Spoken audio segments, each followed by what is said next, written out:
بسم اللہ الرحمن الرحیم۔ ہم آپ کے لیے کتاب ریکارڈ کر رہے ہیں ضبط ولادت کی عقلی و شرعی حیثیت، تالیف حضرت مولانا محمد شفیع صاحب اور مولانا محمد تقی عثمان رضی اللہ عنہم۔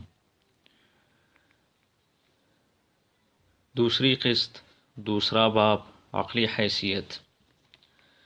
جب آپ کو یہ معلوم ہو چکا کہ برتھ کنٹرول پر عمل اسلامی اصولوں کے خلاف ہے تو عقل سلیم کا تقاضا تو یہ ہے کہ بحث کو یہیں ختم کر دیا جائے، کیونکہ اسلام ایک ہمگیر مذہب ہے۔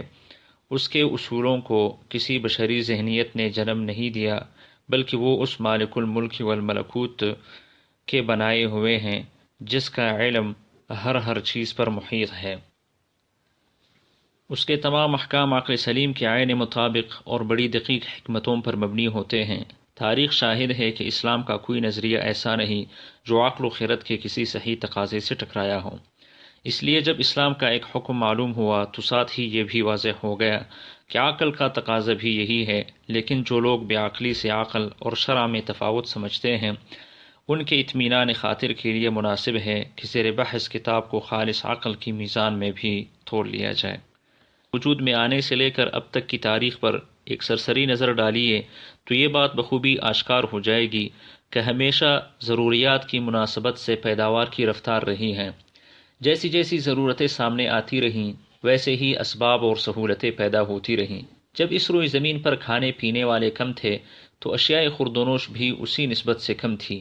جب انسانوں کی آب محدود رقبہ میں تھی تو مواصلات کے لیے سائیکل تک کی ضرورت نہ تھی، اس لیے اس وقت نہ یہ ہوائی اور بحری جہاز تھے نہ ریل اور موٹر کاریں۔ اس وقت کے لوگ اگر یہ لگتے کہ آبادی روز بروز بڑھتی جا رہی ہے اور وسائل معاش محدود ہے، نہ اس وقت کھانے پینے کا اتنا سامان ہے کہ تمام بڑھتی ہوئی آبادی کا پیٹ بھر سکے، اور نہ کوئی اس سے قطع منازل کا کام لیا جائے، اگر اضافہ کی روک تھام نہ کی گئی تو اندیشہ ہے کہ تمام عالم انسانیت ایک عظیم مصیبت اور تنگی میں گرفتار ہو جائے گی۔ اس لیے ہمیں ضبط تولید کرنا چاہیے۔ تو ہزاروں سال پہلے دنیا کا وجود ختم ہو جاتا، لیکن انہوں نے یہ غلطی نہیں کی، کیونکہ اللہ تبارک و تعالیٰ کی عادت جاریہ سے یہ واقف تھے۔ وہ جانتے تھے کہ تو اس کا بڑھانے والا اسے تنگی معاش سے بھی بچائے گا اور ان کی ضروریات پوری فرمائے گا۔ چنانچہ ہوا بھی یہی کہ جوں نسل انسانی میں اضافے کے ساتھ ساتھ ضرورتیں بڑھتی رہیں، وسائل معاش میں بھی اضافہ ہوتا رہا۔ بہرکیف عادت اللہ ہمیشہ سے اسی طرح جاری ہے کہ جیسی جیسی ضرورتیں سامنے آتی ہیں ویسے ہی انہیں رفع کرنے کا سامان کیا جاتا ہے۔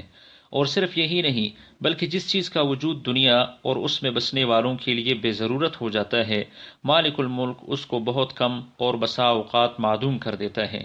بڑی واضح مثال ہے کہ جب وسائل سفر میں ہوائی اور بحری جہاز، ریلیں اور موٹریں ایجاد نہ ہوئی تھی، تمام دنیا میں رہنے والوں کے تمام سفر گھوڑوں پر طے ہوتے تھے، لیکن جب ان چیزوں نے گھوڑوں کی جگہ کو زیادہ بہتر طریقے سے پر کر دیا تو ان کی وہ اہمیت ختم ہو گئی جو پہلے تھی۔ رفتہ رفتہ لوگوں نے اس کثرت کے ساتھ انہیں استعمال کرنا ہی چھوڑ دیا۔ اب حساب کا تقاضا تو یہ تھا کہ آج گھوڑے گلی کوچوں میں کتے بلیوں کی طرح تھے، اور ادنا درجہ کی بات یہ تھی کہ ان کی قیمت میں بڑی نمایاں کمی ہو جاتی، لیکن واقعہ کیا ہے؟ گھوڑوں کی تعداد میں اضافہ تو الگ رہا، حیرت انگیز کمی ہو گئی، اور قیمت میں کمی تو درکنار نمایاں اضافہ ہو گیا۔ دور جانے کی ضرورت نہیں، آنکھوں دیکھی بات ہے کہ ہندوستان میں پہلے گائے کا ذبیحہ قانوناً جائز تھا، ہر روز لاکھوں کی، چند سالوں سے گائے کا ذبح کرنا قانونی جرم قرار دے دیا گیا اور ان کی تعداد روز بچتی رہی۔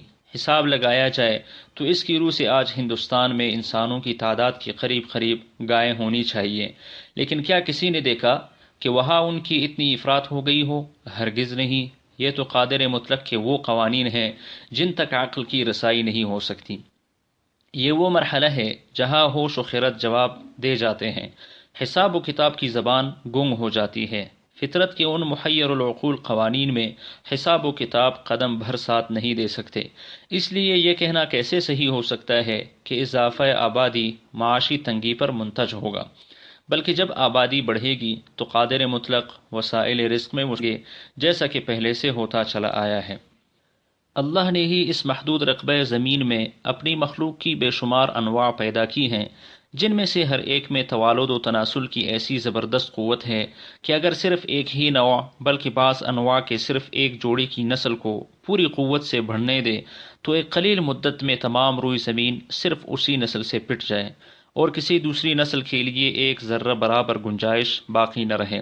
مثلا اسٹار مچھلی 20 کروڑ انڈے دیتی ہے۔ اگر اس کے صرف ایک فرد کو اپنی پوری نسل بڑھانے کا موقع میسر آ جائے تو تیسری چوتھی پشت تک دنیا کے تمام سمندر اس سے لبالب بھر جائے اور اس میں پانی کے قطرے کی بھی گنجائش نہ رہے، مگر وہ کون ہے جو ان نسلوں کو اپنی مقررہ حدود سے آگے نہیں بڑھنے دیتا؟ یقیناً وہ ہماری سائنٹیفک کوششیں نہیں، خدا کی حکمت ہے۔ تو جس طرح خدا نے اپنی حکمت سے ان نسلوں میں ایسا اضافہ نہیں ہونے دیا جو ان کے لیے عرصہ حیات تنگ کر دے، بعینہ ہی اسی طرح اس کی حکمت نسل انسان پر بھی حاوی ہے۔ ہمیشہ سے اسی حکمت کے مطابق عمل ہوتا رہا ہے اور آئندہ بھی ایسا ہی ہوگا۔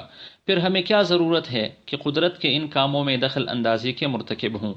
دوسرے یہ کہ ضبط تولید خواہ کسی طرح کیا جائے بہر صورت ایک غیر فطری عمل ہے، کیونکہ عورت اور مرد کے درمیان ازدواجی تعلق قائم کرنے سے فطرت کا اصل مقصد بقائے نوع ہے، جو خصوصیت سے عورت کے جسمانی نظام اور اس کے تدریجی تغیرات پر غور کرنے سے واضح ہو جاتا ہے۔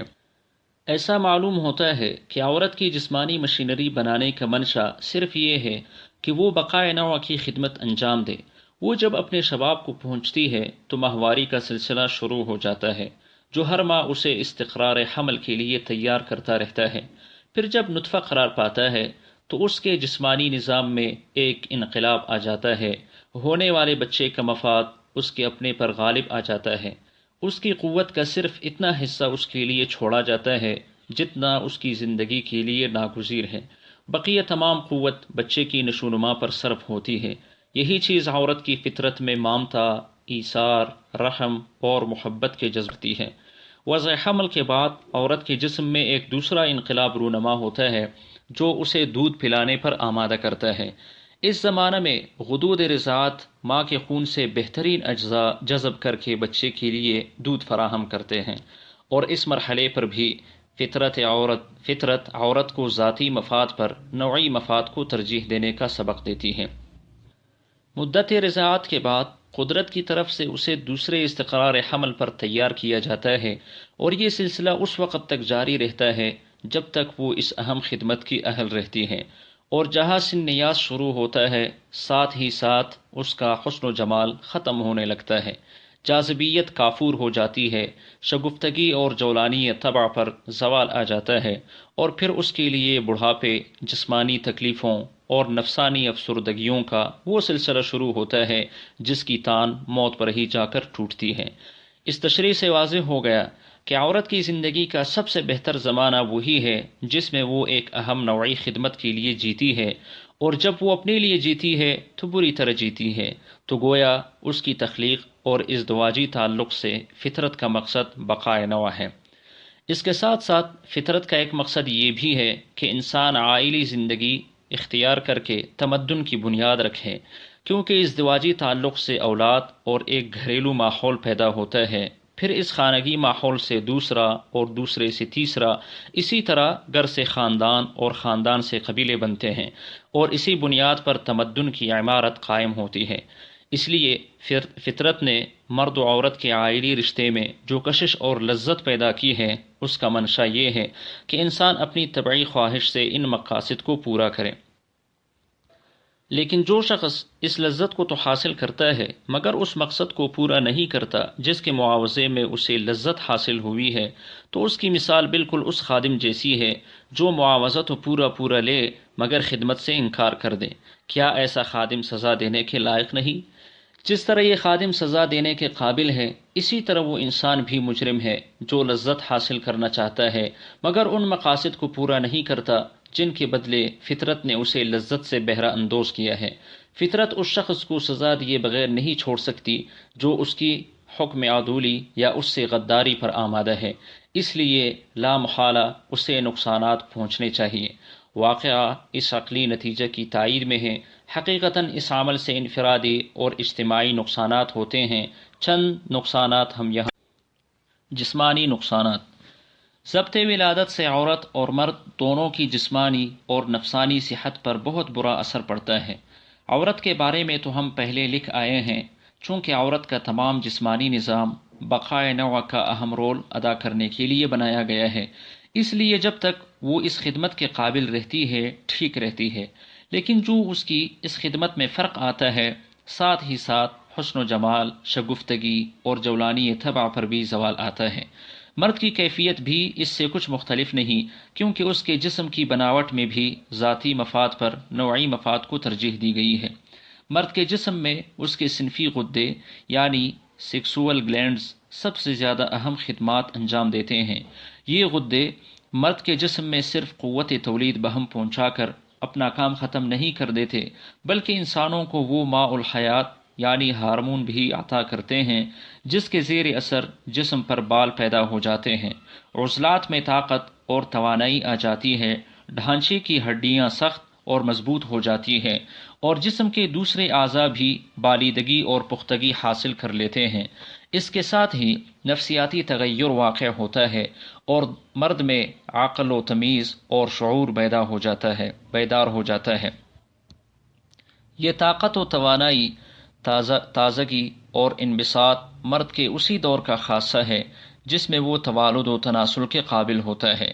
پھر جوں اس کے قوائے تناسل میں اضمحلال طاری ہوتا ہے، اسی نسبت سے اس کی توانائی اور تازگی میں فرق پڑنا شروع ہو جاتا ہے، یہاں تک کہ جب وہ اس نوعی خدمت کے بالکل قابل نہیں رہتا تو وہی دور اس کے بڑھاپے کا ہوتا ہے جس میں اس کی قوت جواب دیتی ہے، حوصلے پست اور ولولے سرد ہو جاتے ہیں۔ نوعی خدمت کی استعداد کا ختم ہو جانا فی الحقیقت اس کے لیے موت کا پیغام ہے۔ اس تشریح سے واضح ہو گیا کہ نر و مادہ کی عین فطرت اولاد پیدا کرنے کا تقاضا کرتی ہے، اور صنفی غدوں کا جسمانی اور ذہنی قوتوں پر بڑا اثر ہوتا ہے۔ اب آپ خود فیصلہ کر لیجئے کہ جب انسان ازدواجی تعلق سے صرف لذت کو پیش نظر رکھے گا اور اس مقصد کو پورا کرنے سے انکار کر دے گا جس کی طلب اس کی رگ و پے میں خون حیات بن کر دوڑتی ہے، تو ممکن نہیں کہ عصبی نظام اور صنفی غدوں کے عمل پر اس حرکت کے برے اثرات مرتب نہ ہوں۔ چنانچہ پروفیسر لیونارڈ ہل MBA اپنے ایک مضمون میں لکھتا ہے، یاد رکھنا چاہیے کہ انسان کی زندگی میں اس کے صنفی غدت کا بڑا اثر ہے۔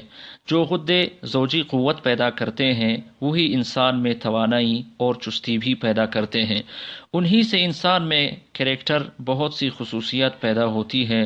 زمانہ بلوغ کے قریب جب ان غدوں کا عمل تیز ہو جاتا ہے تو جس طرح انسان میں تناسل کی استعداد پیدا ہوتی ہے، اسی طرح اس میں خوبصورتی، شگفتگی اور ذہنی قوت، جسمانی طاقت، جوانی اور عملی سرگرمی بھی پیدا ہوتی ہے۔ اگر ان غدوں کے فطری مقاصد کو پورا نہ کیا جائے گا تو اپنے ضمنی فعل یعنی تقویت کو بھی چھوڑ دیں گے۔ خصوصاً عورت کو استقرار حمل سے روکنا دراصل اس پوری مشین کو معطل اور بے مقصد بنانا ہے۔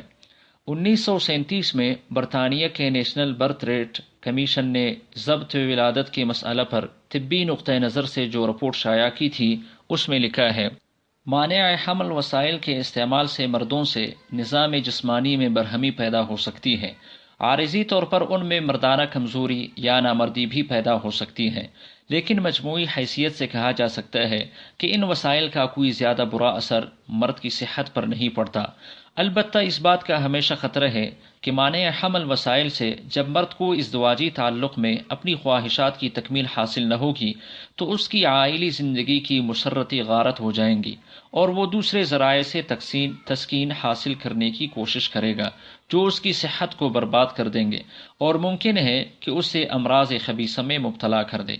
عورتوں کے متعلق کمیشن نے یہ رائے ظاہر کی کہ جہاں طبی لحاظ سے منع حمل ناگزیر ہو، جہاں بچوں کی پیدائش حد سے زیادہ ہوں، وہاں منع حمل کی تدابیر عورت کی صحت پر بلا شبہ اچھا اثر ڈالتی ہیں، لیکن جہاں ان میں سے کوئی ضرورت داعی نہ ہو، وہاں منع حمل کی تدابیر کا نتیجہ یہ ہوتا ہے کہ عورت کے عصبی نظام میں سخت برہمی پیدا ہو جاتی ہے، اس میں بد مزاجی اور چڑچڑاپن پیدا ہو جاتا ہے۔ جب اس کے جذبات کی تسکین نہیں ہوتی تو شوہر کے ساتھ اس کے تعلقات خراب ہو جاتے ہیں، خصوصیت کے ساتھ یہ نتائج ان لوگوں میں زیادہ دیکھے گئے ہیں جو عزل کا طریقہ اختیار کرتے ہیں۔ بعض دوسرے ڈاکٹروں کا بیان ہے کہ حافظہ کی خرابی اور بسا اوقات مراق اور جنون جیسے عوارض مانع حمل طریقوں سے پیدا ہو جاتے ہیں۔ نیز جس عورت کے ہاں زیادہ عرصہ تک بچہ پیدا نہیں ہوتا، اس کے اعضائے تناسل میں ایسے تغیرات واقع ہوتے ہیں جس سے اس کی قابلیت تولید ختم ہو جاتی ہے، اور اگر وہ کبھی حاملہ ہو تو وضع حمل میں اسے سخت اذیت برداشت کرنا پڑتی ہے۔ علاوہ بری برتھ کنٹرول کے بعض طریقوں میں سرطان پیدا ہو جانے کا خطرہ ہے۔ حال ہی میں شادی کی رہنمائی کی قومی کونسل میڈیکل ایڈوائزری بورڈ کے سیکرٹری ڈائریکٹر اسیتھل ڈیوکس نے ایک بیان میں کہا، ضبط ولادت کی گولیاں عنقریب برطانیہ میں فروخت ہونی شروع ہو جائیں گی، لیکن ان کی وجہ سے سرطان میں مبتلا ہو جانے کا خطرہ ہو سکتا ہے۔ خیال کیا جاتا ہے کہ چند سالوں کے استعمال کے ساتھ اس کے انتہائی خطرناک نتائج نکلیں گے، جس میں مبتلا ہونا بھی شامل ہے۔ اس گولی کے دوسرے اثرات کی وجہ سے عورتوں کی صحت خراب ہو جائے گی۔ خانگی تعلقات پر ضبط ولادت کا اثر۔ دوسرا اہم نقصان جو اس فعل کی بدولت پیش آئے گا یہ ہے کہ استقرار حمل سے بے فکر ہو جانے کے بعد شہوانی جذبات حد اعتدال سے بڑھ جائیں گے۔ ڈاکٹر فورسٹر لکھتا ہے، مرد کی زوجیت کا رخ اگر کلیتاً خواہشات نفس کی بندگی کی طرف پھر جائے اور اس کو قابو رکھنے کے لیے کوئی قوت ضابطہ موجود نہ رہے تو اس سے جو حالت پیدا ہوگی وہ اپنی نجاست و دنائیت اور زہریلے نتائج کے اعتبار سے ہر اس نقصان سے کہیں زائد ہوگی جو بے حد و حساب بچے پیدا کرنے سے رونما ہو سکتی ہے۔ اس کے علاوہ یہ پہلو بھی قابل غور ہے کہ اولاد ماں باپ کے درمیان تعلق قائم رکھنے میں ایک مضبوط کڑی ہوتی ہیں۔ اولاد کی تعلیم و تربیت اور ان کی دیکھ بھال میں ماں باپ کی شرکت ان کے درمیان محبت قائم رکھنے میں ایک اہم رول ادا کرتی ہے، اور جب اولاد ہی نہ رہے تو ان کے تعلق کی نوعیت عام جانوروں میں نر و مادہ کے درمیان باہمی تعلق سے زیادہ بلند مقصد نہیں رہتی۔